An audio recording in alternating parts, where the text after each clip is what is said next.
السلام علیکم ورحمۃ اللہ وبرکاتہ. الحمد للہ لولیہ والصلاة والسلام علی نبیہ محمد وعلى آلہ واصحابہ اجمعین. اما بعد فاعوذ باللہ من الشیطان الرجیم. بسم اللہ الرحمن الرحیم.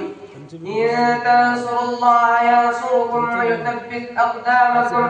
وقال الله في موضع آخر: ولا تهنوا ولا تحزنوا وأنتم الأعلون إن كنتم مؤمنين.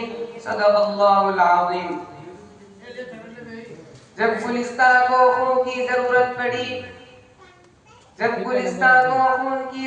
پڑی تو سب سے پہلے ہماری گردن کٹی.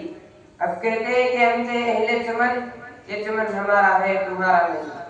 ملت اسلامیہ کے پاسبانوں، آج میں آپ حضرات کے سامنے ہندوستان کے مسلمانوں پر ہونے والی سیاسی ظلم و ستم اور دین اسلام جڑ سے ختم کرنے کی گھناؤنی ناپاک سازش اور کوشش کے موضوع پر چند باتیں عرض کرنا چاہتا ہوں. امید ہے کہ آپ بغور سماعت فرمائیں گے. وہ ہندوستان جس کے حریت کے باغ کو مسلمانوں نے اپنے خون جگر سے سینچا تھا، وہ ہندوستان جس کی آزادی کی خاطر باہر ناچنا ساحل میں کود پڑے تھے اور موجوں سے کھیلتے ہوئے منزل ہار تک جا پہنچے تھے، بے پناہ قربانی ضرور فرمان چڑھایا تھا. آج اسی ہندوستان کے مسلمانوں کو طرح کی حیثیت اور تکلیفیں دی جا رہی ہے. مسلمانوں کے قلوب سے اسلام کی محبت کو ختم کرنے کی کوششیں کی جا رہی ہیں اور اس میں شک نہیں کہ ہم پر مسائل کے پہاڑ ٹوٹ رہے ہیں. ہم مظلوم بے قصور کو فرقہ پرستوں نے ظلم و ستم کا نشانہ بنایا ہوا ہے. ہماری ماں اور بہنوں پر عزت و آبرو لوٹی جا رہی ہے. برادر ملت، یوں تو ہندوستان میں کسی بھی دور مسلمانوں کا حامی کوئی نہیں تھا، لیکن جب سے فرقہ پرست ہندوستان نے جنم لیے، اس وقت سے مسلمانوں کا صحیح سکون چھین لیا گیا. کیونکہ فرقہ پرستوں کو وقت مذہب مٹانے کی ناچانے کیسی رچنا رچی ہوگی. غور تو کریں، آج ہندوستان کے مدارس اور مکاتب مساجد کو ختم کرنے کی کوششیں کی جا رہی ہیں. ہندوستان کے مساجد کو دہشت گردی کا اڈا قرار دیا جا رہا ہے اور الزام لگا جا رہا ہے کہ اتنی فساد پھیل رہے ہیں، ان کے لیے پیش ملا ہے.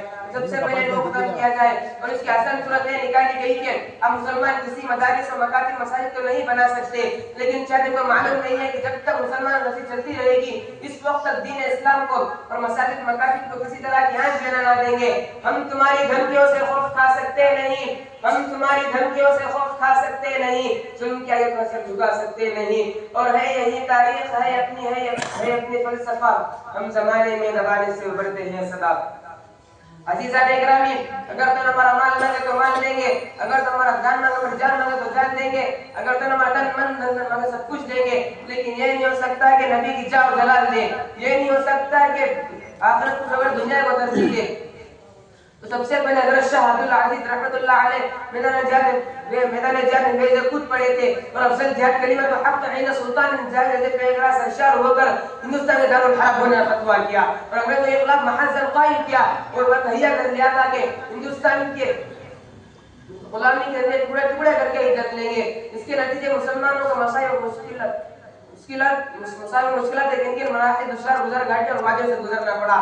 متعلقہ کلامناک باب ہے کہ شاعر نے کا خوب منظر کہا ہے. اس شعر کو ختم کرنا چاہتا ہوں. ٹل نہ سکتے تھے اگر جنگ میں بھی اڑ جاتے تھے، پاؤں شیروں کے میدان سے اکڑ جاتے تھے.